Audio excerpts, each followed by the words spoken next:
There are many questions when it comes to major storms, but can you separate fact from fiction?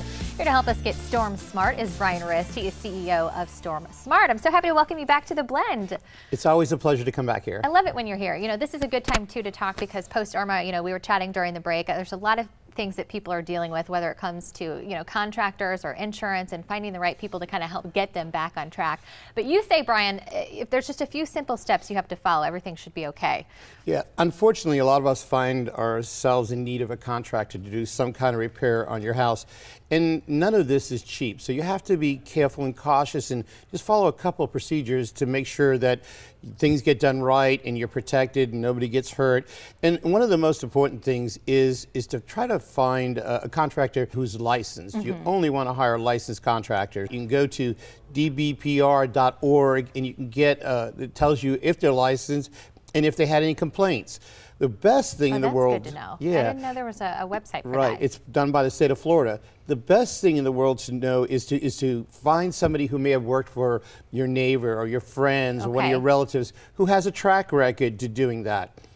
There are building industry associations in Southwest Florida that generally the people who are members of those associations have been around for a while, and we know that they're licensed and they have a track record. They're not fly by night, they're not chasing a hurricane. You want to try to hire locally at all possible because most of the work that everybody's going to get done is going to have a guarantee or a warranty.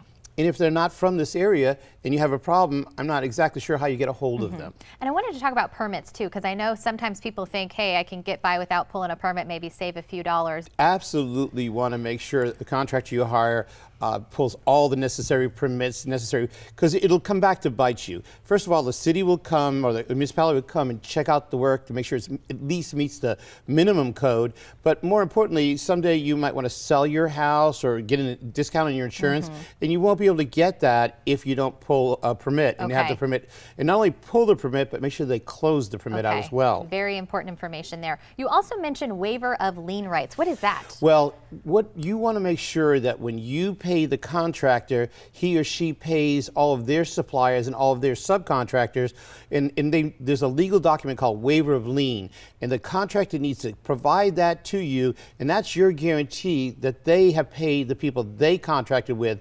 If not, you might find yourself paying the contractor, and then later on a supplier or a subcontractor will come to you and say, I didn't get paid, and you might end up paying twice. Brian, thank you so much. So a recap here, choose wisely, seek advice, do your research. Exactly, and then we all can get through this thing. I love it. Thank you so much for your help. Great to see you. It's always a pleasure. Be sure to head online for more of his tips. You can head to fox4morningsblend.com.